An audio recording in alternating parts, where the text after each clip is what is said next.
Kita akan menerima kebenaran firman Tuhan, hidup yang mengalami kemuliaan Tuhan. Mungkin kita sudah kerap kali mendengar mengenai kemuliaan Tuhan. Kemuliaan Tuhan, kalau kita baca dari Alkitab kita Perjanjian Lama, istilah kemuliaan itu diambil dari kata kabod. Itu bahasa Ibrani aslinya. Artinya itu mulia, agung, makmur, berlimpah, kaya. Kalau dalam Perjanjian Baru diambil dari kata doksa, bukan dosa ya, doksa. Kalau Perjanjian Lama itu Ibrani, Perjanjian Baru itu Yunani, artinya semarak, cemerlang, masyhur, terkenal. Tentu inilah yang diinginkan semua manusia di dunia ini, amin. Jadi mengalami kemuliaan Tuhan tentu merupakan keinginan kita semua. Kita baca dulu Alkitab kita dari Lukas 9 ayat 28 sampai 36.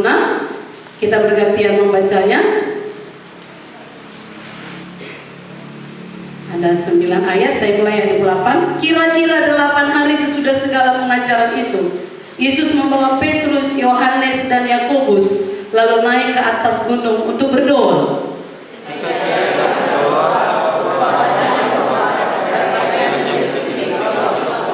Dan tampaklah 2 orang berbicara dengan dia, yaitu Musa dan Elia. Keduanya menampakkan diri dalam kemuliaan dan berbicara tentang tujuan kemuliaan yang akan mengenalinya di Yerusalem. Sementara itu Petrus dan teman-temannya telah tertidur, dan ketika mereka terbangun, mereka melihat Yesus dalam kemuliaannya dan kedua orang yang berdiri di dekatnya itu. Dan ketika kedua orang itu hendak meninggalkan Yesus, Yesus berkata, "Guru, betapa bahagianya kami berada di tempat ini. Baiklah kami dirikan sekarang 3 kemah, satu untuk engkau, satu untuk Musa, dan satu untuk Elia." Tetapi Petrus tidak tahu apa yang dikatakannya itu. Sementara ia berkata demikian, datanglah awan menaungi mereka, dan ketika mereka masuk ke dalam awan itu, takutlah mereka. Maka terdengarlah suara dari dalam awan itu yang berkata, "Inilah anakku yang kupilih, dengarkanlah dia." Sama-sama. Ketika suara itu terdengar, nampaklah Yesus tinggal seorang diri, merahasiakannya. Dan pada masa itu mereka tidak menceritakan kepada siapapun apa yang telah mereka lihat itu. Tetapi dituliskan di ayat paralel yang lain, itu mereka ceritakan setelah Yesus bangkit. Nah, pelajaran penting apa yang kita pelajari dari firman Tuhan hari ini, dari yang sudah kita baca? Yang pertama, betapa pentingnya kehidupan yang berdoa.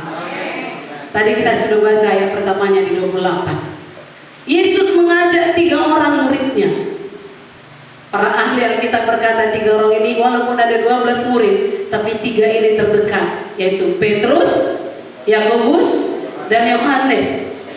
Yesus mengajak mereka naik ke gunung, bukan tanpa alasan, tapi dituliskan tadi untuk berdoa. Haleluya. Alangkah luar biasanya pengalaman yang diterima oleh ketiga murid ini. Dan pengalaman itu juga disediakan bagi kita zaman ini yang mau diajak oleh Tuhan Yesus naik ke gunung Tuhan untuk berdoa. Kita lihat tadi dampak kehidupan yang berdoa. Pertama dikatakan rupa wajahnya berubah dan pakaiannya menjadi putih berkilau-kilauan. Ayat paralelnya Matius 17 ayat 2 dituliskan wajahnya bercahaya seperti matahari dan pakaiannya menjadi putih bersinar seperti terang, bahkan berkilat-kilat. Kalau kita lihat baju putih kita ini sekarang, jauh dari itu. Tidak ada seorang pun di dunia ini yang dapat melondri seperti itu kilatnya. Jadi gak dapat dibandingkan, saudaraku. Dan selain itu ketiga muridnya diajak untuk selanjutnya diberi tugas menceritakan pengalaman itu bagi banyak orang. Tetapi setelah Yesus bangkit dari kematian, sebelum Yesus bangkit, itu masih mereka rahasiakan. Saudaraku, Dengan berdoa sungguh-sungguh bersekutu dengan Tuhan, kita juga diubah menjadi serupa dengan gambarnya. Dan setiap kali kemuliaan Tuhan dinyatakan, hal itu akan mengubah rupa seseorang yang masuk dalam kemuliaan. Kita tahu saudaraku, Musa bercahaya wajahnya ketika masuk dalam kemuliaan juga dalam Keluaran 34. Demikian juga wajah anak-anak Tuhan akan mulai berubah ketika masuk dalam kemuliaan Tuhan dalam doa. Anak-anak Tuhan yang suka hadirat Tuhan, yang suka berdoa, tidak lagi mukanya berpura durja walau dalam persoalan yang berat. Haleluya. Tidak lagi muka seram walau dalam tekanan, walau hati tidak enak. Tadi kita sudah lumayan lama memuji menyembah Tuhan dalam hadirat Tuhan. Coba lihat wajah kiri kanannya. Ada yang berpura durja? Ada yang seram? Tidak ada. Puji Tuhan. Berarti semua mengalami kemuliaan Tuhan. Haleluya. Perubahan rupa terjadi dikatakan ketika Yesus sedang berdoa. Demikian juga sementara kita berdoa naik ke gunung Tuhan, kita akan mengalami kemuliaan Tuhan, sehingga kehidupan kita dapat dirubah dan diperindah. Sekalipun wajah kita tidak bercahaya secara jasmani, ya, sekarang kita nggak ada, kita lihat cahaya itu secara jasmani.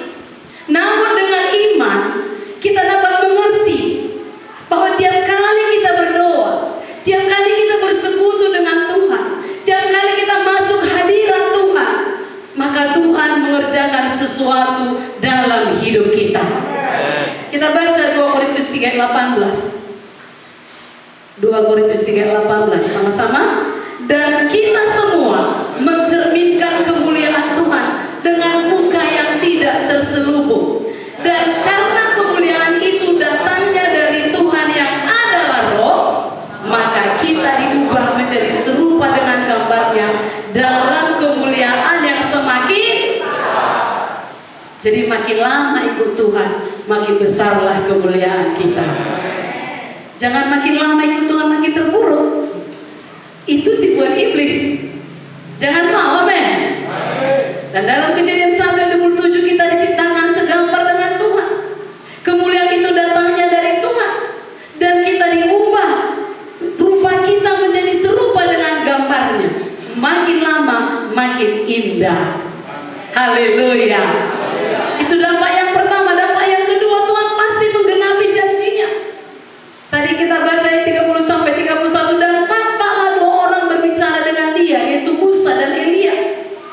Keduanya menampakkan diri dalam kemuliaan dan berbicara tentang tujuan kepergiannya yang akan digenapinya di Yerusalem. Musa dan Elia datang menjelaskan tujuan kepergian Yesus ke Yerusalem. Apakah tujuan itu? Dituliskan dalam Matius 16:21 bahwa anak manusia harus menanggung banyak penderitaan dan ditolak oleh tua-tua, imam-imam kepala, dan ahli-ahli Taurat, lalu dibunuh dan dibangkitkan pada hari ketiga. Dan tidak satu pun yang diucapkan ini yang tidak digenapi. Saudaraku, itu semua digenapi Tuhan Yesus. Pelajaran kepada kita, janji Tuhan iya dan amin. Mari kita percayai setiap janji firman-Nya.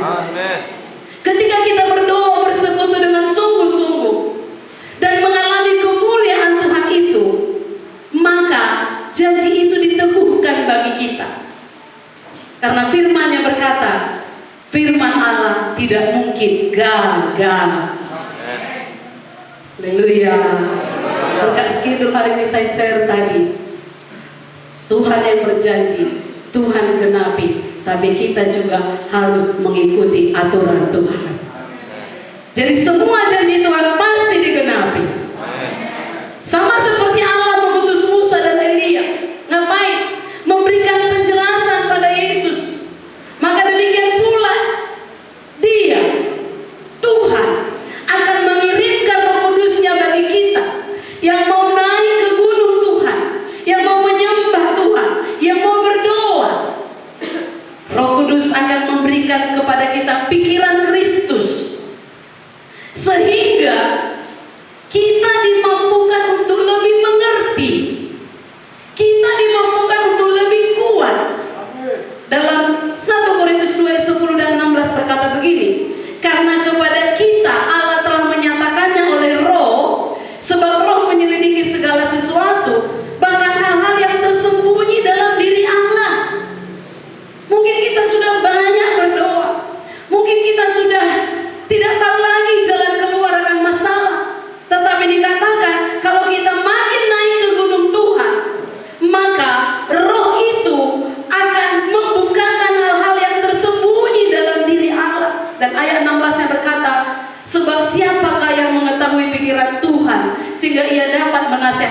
manusia, tetapi kami memiliki pikiran Kristus. Bapak Ibu, sekalipun mungkin kita sulit untuk mengerti apa yang terjadi, tapi naik ke gunung Tuhan, maka Roh Kudus akan menasehati kita. Haleluya. Akan menerangkan kepada kita, sehingga kita mengerti kenapa aku harus mengalami ini. Baiknya kau yang jahat yang datang, di hadirat Tuhan kita akan mengerti hal itu. Itu yang pertama pelajaran hari ini dari firman Tuhan. Yang kedua, jangan tidur rohani kita, tapi bangunlah. Ayat 32 tadi kita baca.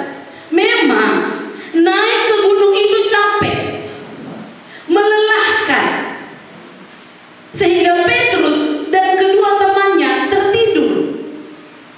Saudaraku, kalaupun keadaan dunia ini, persoalan rumah tangga, persoalan ekonomi, persoalan bisnis, pergumulan dalam menghadapi sesama anak Tuhan, bahkan pergumulan dalam pelayanan, mungkin sangat melelahkan pikiran saudara, melelahkan hati saudara, melelahkan jiwa saudara. Tetapi firman Tuhan ini mengajar kita, jangan sampai rohani kita tertidur. Haleluya. Efesus 5:14 berkata, itulah sebabnya dikatakan, bangunlah hai kamu yang tidur, dan bangkitlah dari antara orang mati, dan Kristus akan bercahaya atas kamu. Tidur di sini bukan berarti bukan tidur secara hurufiah maksudnya, tapi tidur di sini berbicara tentang kemalasan rohani. Di sini nggak ada yang tertidur secara hurufiah. Secara rohani pun mudah-mudahan tidak ada yang tertidur. Kenapa? Kalau kita mempunyai kemalasan rohani, itu akan menuju kematian rohani. Itu sebabnya kita harus bangun dari kemalasan rohani. Malas rohani itu apa? Malas berdoa, malas baca firman Tuhan. Kalau buka sosial media berjam-jam tahan, tapi buka Alkitab, apalagi perjanjian lama, 3 ayat sudah ngantuk dia. Malas rohani, malas beribadah, sikit gangguan gak beribadah, malas bertobat. EGP, emang gue pikirin, bukan dia kok yang ngasih aku makan, malas bertobat. Lebih tegas dikatakan, bangkitlah dari antara orang mati dan Kristus akan bercahaya atas kamu. Dari sini kita melihat, tidur yang dimasukkan bukan sekedar tidur tidak sadarkan diri. Tidur ini merupakan bentuk kematian rohani juga. Karena itu, bangkitlah dari kematian rohani. Karena kalau kehidupan kita sudah dikatakan mati rohani, maka tidak akan bisa mempunyai pengharapan lagi. Karena hanya yang hidup yang mempunyai pengharapan. Artinya, betapa pentingnya hidup yang berpengharapan. Sebab kalau hidup ini sudah tidak punya gairah lagi, sudah tidak punya harapan untuk masa depan, itu akan menuju kematian kekal. Sebab itu, apapun situasi hidup Bapak Ibu Saudara, bangkitlah. Biarlah kita menjadi umat yang berpengharapan. Dan hanya melalui Yesus dan di dalam Yesus ada pengharapan. Seperti lagu penyembahan pertama kita tadi. Nama Yesus yang beri sukacita, nama Yesus yang beri damai, nama Yesus yang memberi kemenangan, nama Yesus yang beri ketenangan. Dilanjut lagi penyembahan terakhir kita, berjalan serta Yesus, hati menjadi tenang. Bangkitlah, amin. Saudaraku, puji Tuhan buat lagu baru ini. Yang lagu pertama tadi itu lagu baru, ya. Dan kita bersyukur penciptanya ada di tengah-tengah kita. Haleluya. Pemain keyboard kita tadi itu yang menciptakan lagu pertama tadi. Apakah saudara diberkati? Saya sangat diberkati. Dan tentunya disempurnakan lagi oleh tim. Saudara semuanya, mari kita semuanya berharap melalui Yesus, dan di dalam Yesus ada pengharapan, ada damai, ada sukacita, ada ketenangan, ada jalan keluar. Saudaraku, yang ketiga, mengalami kebahagiaan ilahi. Ayat 33 tadi kita baca. Ketika kita mulai berdoa sungguh-sungguh, maka kita akan mengalami kebahagiaan ilahi. Satu kebahagiaan yang tidak bisa diberi oleh dunia ini. Kebahagiaan ilahi ini, saudara, akan membuat kita tenang, penuh damai walau dunia bergejolak. Kemuliaan ilahi, kebahagiaan ilahi ini membuat kita menjadi betah berlama-lama dalam suasana sorgawi. Itu kebahagiaan ilahi. Maka ada nyanyian berkata begini, mungkin kita nyanyikan nanti. Ku ingin tetap di sini. Apa lanjutannya? Menikmati baik-Mu.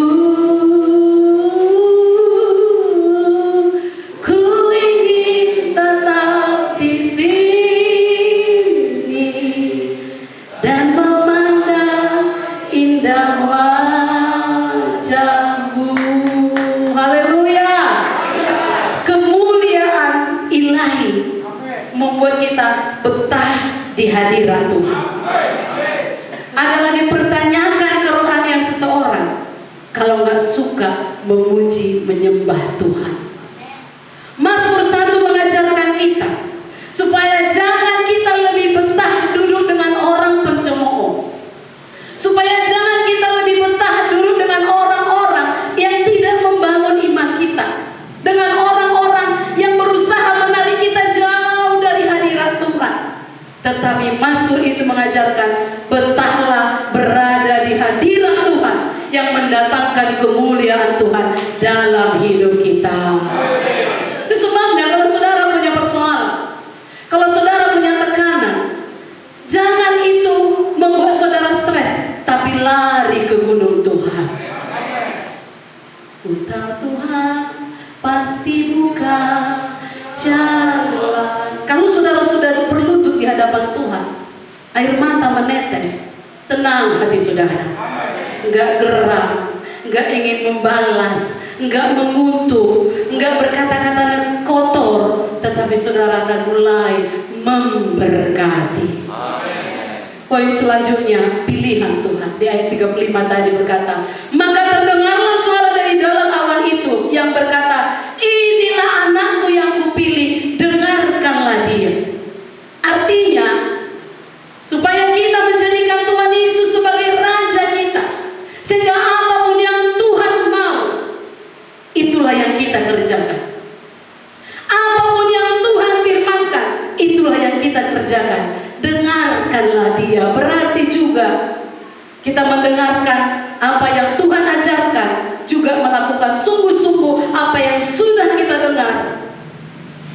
Artinya menjadi pelaku firman yang setia. Haleluya. Banyak orang pelaku firman pada awal-awal saja mengikut Tuhan, tapi akhirnya entah bagaimana hidupnya. Itu sebabnya dengarkanlah dia. Maksudnya biarlah kita menjadi pelaku firman yang setia. Dengarkanlah dia. Demikian juga suara yang datang dari surga melalui Roh Kudus berbicara kepada kita saat kita naik ke gunung Tuhan. Maka sikap kita terhadap kehidupan akan bergantung kepada kepekaan kita mendengarkan apa katanya. Sehingga situasi apapun yang terjadi, sikap kita akan sesuai apa yang Tuhan katakan. Haleluya. Dan perhatikan, kita ini juga pilihan Tuhan. Pilihan Tuhan katakan saya, bukan saya yang mengatakan. Yohanes 15, 16, 17 berkata begini, bukan kamu yang memilih aku, tetapi akulah yang memilih kamu. Itu Yesus berkata.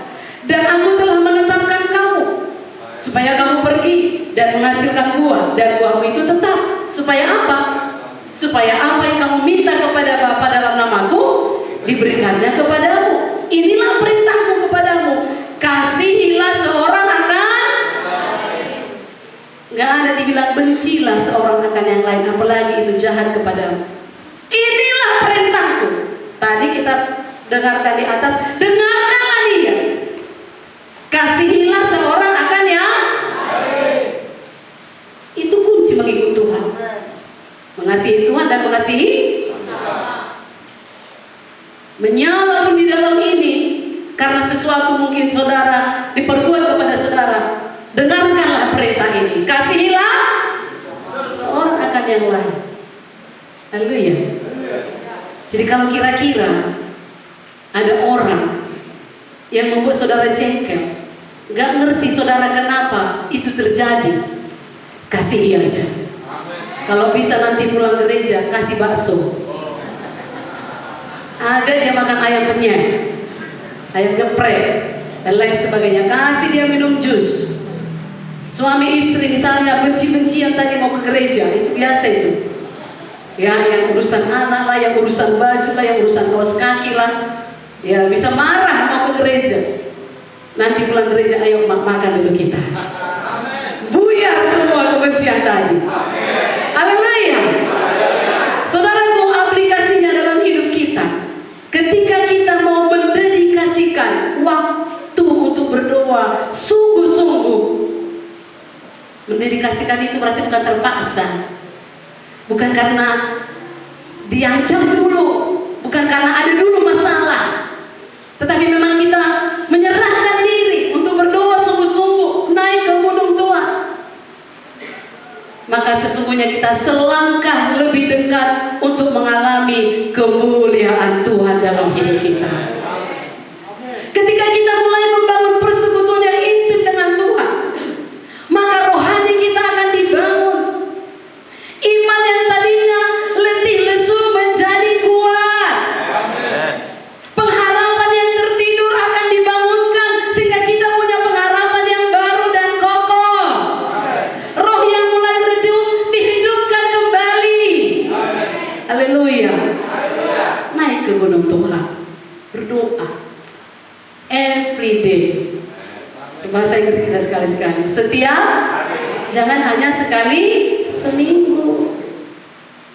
Dalam kemuliaan Tuhan itu juga kita dimampukan untuk menerima penjelasan ilahi seperti tadi. Dijelaskan ngapain ke Yerusalem itu. Bukan untuk disembah-sembah karena banyak orang saudaraku menolak dia. Tapi memang untuk itulah kau bahkan mati. Kita akan menerima penjelasan ilahi. Udah buat baik aku Tuhan, udah berdoa aku Tuhan, udah ada hari itu satu masalah, udah segala cara doa dibuat gak juga terjawab, hampir juga putus asa. Nah misalnya begitu, mungkin ada begitu banyak pertanyaan dalam pikiran saudara, baik tentang masa depan, tentang kekhawatiran hidup ini, tentang pergumulan, tentang seseorang ataupun hal lain yang tidak kita mengerti, baik secara jasmani maupun rohani. Itu semua dapat dijelaskan dalam hadirat Tuhan. Sehingga gak perlu orang yang menjelaskan kepada kita hal itu. Tapi di hadirat Tuhan kita menerima penjelasan ilahi. Haleluya. Kenapa kita mengalami hal itu? Sama seperti Yesus, kenapa harus pergi ke Yerusalem? Dari gunung Tuhan kita memperoleh pemandangan Tuhan atas kehidupan ini dan keadaan-keadaan kita. Dari kemuliaan yang kita alami itulah kita bisa menilai kehidupan kita dengan tepat. Beberapa hal yang dulu kita pikirkan sangat berarti akan tampak tidak berarti, atau sebaliknya. Itulah kalau masuk hadirat Tuhan. Maka ada nyanyian yang berkata sekelilingmu menjadi tak berarti. Bukan berarti kita jadi gak peduli orang, bukan. Tapi maksudnya masalah yang gede banget itu, bahasa Jakarta, masalah yang gede banget itu menjadi kecil. Haleluya. Tidak membuat kita jadi gusar dan stres, depresi. Rencana kesedihan kita, kesukaan kita dapat dilihat dari sudut pandang yang benar. Itu berarti itu kita memandang segala sesuatu dari sudut pandang Tuhan. Saudaraku, Tuhan menjanjikan kemuliaan yang semakin besar ketika kita mulai memberikan waktu untuk berdoa dan menikmati kemuliaannya. Jangan merasa rugi berdoa. Jangan merasa buang waktu di hadirat Tuhan. Jangan merasa rugi beribadah. Haleluya. Kemuliaan Tuhan yang kita terima bukan hanya membuat kita bahagia, tetapi itu juga mengerjakan perubahan dalam hidup kita, membentuk karakter kita, menundukkan kesombongan dan keangkuhan kita. Minggu lalu kita belajar membuang sampah-sampah dosa, menyatakan kesalahan kita, menyatakan kekeliruan kita, melembutkan hati kita yang keras, sehingga disitulah kita diubah menjadi segambar dengannya dan akan layak bersama-sama dengan Dia kelak dalam pengangkatan di hari yang mulia nanti. Dan bukan hanya itu, selama kita di dunia ini, kita boleh memancarkan kemuliaan itu kepada orang-orang di sekitar kita. Yang mau memancarkan kemuliaan, katakan saya naik ke gunung Tuhan. Haleluya. Dan kalau kita naik ke gunung Tuhan, mungkin capek, melewati tanjakan-tanjakan itu capek, melewati masalah-masalah hidup itu capek. Tetapi kalau sudah masuk dalam kemuliaan Tuhan itu, semua menjadi indah. Yang rusak-rusak tadi pun bisa diperbaiki. Kalau dalam kitab Yesaya 60 dituliskan, kalau kemuliaannya itu nyata atas kita, bangsa-bangsa akan berduyun-duyun datang kepada Tuhan. Itu melalui gereja Tuhan. Bangsa-bangsa datang berduyun-duyun kepada terang yang ada pada anak-anak Tuhan. Kalau anak-anak Tuhan gelap, suram, mukanya pun bermuram durja, bagaimana mungkin orang dunia datang pada Tuhan Yesus? Harus ada terang itu. Dan dikatakan, saudaraku, kelimpahan dan kekayaan bangsa-bangsa pun akan datang. Mungkin merugi saudara, ada belalang-belahap, tetapi masuk dalam kemuliaan Tuhan. Tuhan punya cara mendatangkan berkat dalam rumah tangga saudara, dalam hidup saudara. Walau secara logika bagaimana caranya datangnya itu, tapi Tuhan selalu punya cara. Itu di ayat 5 Yesaya 60. Dan di ayat 9 dikatakan, Allah akan mengagungkanmu. Maksudnya akan mendatangkan kemuliaan bagimu. Dia yang mendatangkan. Tapi kita harus punya sambutan, ini aku Tuhan. Haleluya. Renungannya hari ini, kemuliaan Tuhan berkuasa mengubah hidup kita. Apapun itu tidak dapat diubahkan Tuhan. Semalam muda-mudi kami belajar mengenai temperamen. Ada 4 macam temperamen yang sangat-sangat nyata di Alkitab. Ada pakai itu Abraham penakut, Musa saudaraku, kemudian Petrus yang belak-belakan, kemudian Paulus yang kejam, yang saudaraku yang sangat-sangat keras. Semuanya bisa diubahkan Tuhan. Haleluya. Seburuk apapun keadaan saudara, seburuk apapun karakter saudara, kalau kita masuk ke gunung Tuhan, mendedikasikan waktu kita untuk berdoa, memuji, menyembah Tuhan, itu bisa diubah dan kita dapat mengalami kemuliaan Tuhan. Mari kita bangkit berdiri. Kiranya sidang Tuhan, anak-anak Tuhan, dalam situasi yang tidak menentu akhir zaman ini, dari pihak manapun datang tantangan, anak-anak Tuhan yang suka masuk ke gunung Tuhan akan mengalami kemuliaan Tuhan. Dan apa yang dijanjikan Tuhan jadi bagi kita. Haleluya.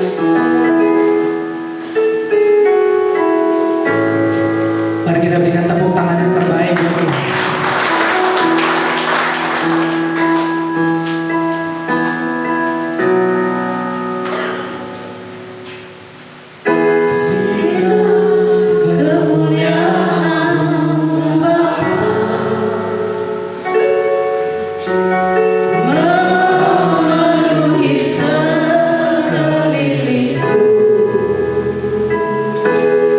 Ku rasakan